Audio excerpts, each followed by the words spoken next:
Gold trusted gold buyers తాకట్టులో ఉన్న బంగారాన్ని విడిపించి ఈ రోజు ఉన్న మార్కెట్ ధరకే కొనబడును.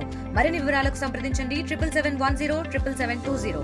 ఆవిడ పిందెలు కానివ్వండి పట్టుకపోతలేము. సభ వెలుపల మాకు నిరసన తెలిపే హక్కు ప్రజాస్వామ్యయుతంగా మాకున్నది. దాన్ని కూడా ఇవాళ కాల రాసినారు ఈ మార్షల్స్. స్పీకర్ గారు ఈ మార్షల్ల మీద చర్య తీసుకోవాలి. రాష్ట్ర వ్యాప్తంగా సిర్పూర్ నియోజకవర్గం కానివ్వండి, మంచిర్యాల కానివ్వండి, ఇటు నర్సాపూర్ కానివ్వండి, రంగారెడ్డి జిల్లా కానివ్వండి, అటు ఉమ్మడి మెదక్ జిల్లా కానివ్వండి, రాష్ట్ర వ్యాప్తంగా 2-3 రోజుల నుంచి ఈ వడగన్లు మరియు ఈదురుగాలుల వలన అపార నష్టం జరిగింది. ఈ అపార నష్టాన్ని అంచనా వేయడానికి ప్రభుత్వ యంత్రాంగం ఇంకా సిద్ధం కాలే. వెంటనే 30,000 రూపాయలు ప్రతి ఎకరానికి చెల్లించాలని భారతీయ జనతా పార్టీ శాసనసభాపక్షం డిమాండ్ చేస్తోంది.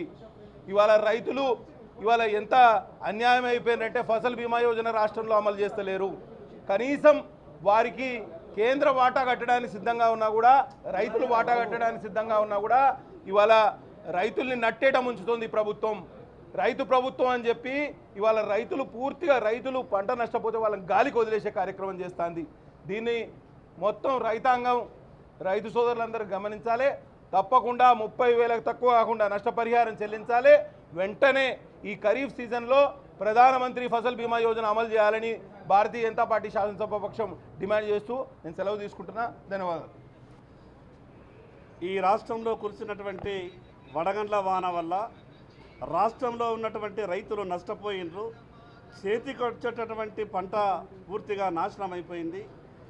ఈ పరిస్థితిని వివరిద్దామని నష్టపోయినటువంటి పంటలను తీసుకొచ్చి మీడియా పాయింట్లో చూపించి ప్రభుత్వ దృష్టికి తీసుకుపోతామంటే ఏదో మేము మామిడికాయల్ని పట్టుకొని వస్తే, మక్క కంకుల్ని పట్టుకొని వస్తే అవి బాంబులని పట్టుకొని వచ్చినట్టు ఈరోజు సెక్యూరిటీ మార్షల్స్ అంతా కూడా అడ్డుకున్నారు. సభ నడుస్తున్నప్పుడు రాష్ట్రంలో ఏదైనా సంఘటన జరిగితే, ఇబ్బంది జరిగితే ఆ విషయాన్ని సభ దృష్టికి తీసుకొచ్చే ప్రయత్నం చేస్తారు. ఇది ఆనవాయితీ. కానీ ఈ రాష్ట్ర ప్రభుత్వ వైఫల్యాలు ఎక్కడ బయటపడతాయో, జరిగినటువంటి నష్టపరిహారంకు మరి మేము చేయలేదు కాబట్టి రైతులంతా ఇప్పటికే ఆగ్రహంగా ఉన్నారు. వాస్తవం అంతా మీడియాకి చెప్తే ప్రజలకు తెలిసిపోతుందని భయపడి ఈ ప్రభుత్వం కనీసం వాస్తవాలు కూడా చెప్పేటటువంటి ప్రయత్నం చేయనిస్తలేదు. నష్టపోయిన వడగండ్ల వాన వల్ల నష్టపోయినటువంటి రైతులందరి తరఫున ఈ ప్రభుత్వానికి విజ్ఞప్తి చేస్తూ ఉన్నాం. వెంటనే సర్వే చేసి ఎకరానికి కనీసం 30,000 రూపాయలు నష్టపరిహారం వెంటనే చెల్లించాలా. ఈరోజు రాష్ట్ర ప్రభుత్వం చేసినటువంటి ఒక పెద్ద తప్పిదం, కేంద్ర ప్రభుత్వం ప్రవేశపెట్టినటువంటి ఫసల్ బీమాలు ఈ రాష్ట్ర ప్రభుత్వం భాగస్వామ్యులు అయి ఉంటే ఈరోజు వడగండ్ల వారం వల్ల నష్టపోయినటువంటి రైతులందరికీ కూడా దాదాపు ఎకరానికి ₹1,00,000 పరిహారం వస్తుండే. మీరు చేసిన తప్పు కారణంగా ఈరోజు చేతికి వచ్చేటటువంటి పంట అంతా కూడా నష్టపోయింది. కాబట్టి వెంటనే ప్రభుత్వం సర్వే చేసి ఎకరానికి 30,000 రూపాయలు ఇస్తామని మొన్న మంత్రి గారికి మేము మాట చెప్తే మేము ఆలోచిస్తున్నామని చెప్తారు. కానీ సరి అయినటువంటి ప్రకటన ఇప్పటికీ రాలేదు. అందుకే భారతీయ జనతా పార్టీ తరఫున రైతుల పక్షాన డిమాండ్ చేస్తూ ఉన్నాం.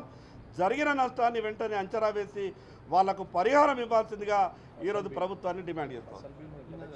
ఘోరం ఏంటంటే పోయిన బడ్జెట్లో ఫసల్ బీమాకు నిధులు కేటాయించారు. మేము టీఆర్ఎస్ నిధులు కేటాయించలేదు, కానీ ఈ ప్రభుత్వం ఏదో గొప్ప చేసిందని అనుకున్నాం. నిధులు కేటాయించిండ్రు, కానీ పోయిన బడ్జెట్లో ₹1 కూడా ఖర్చు చేయలేదు.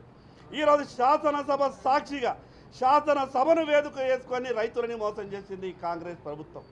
ఇప్పటికైనా ఈ ప్రభుత్వం బుద్ధి తెచ్చుకోవాలా. రైతులు పడుతున్నటువంటి కోసని అర్థం చేసుకోవాలా.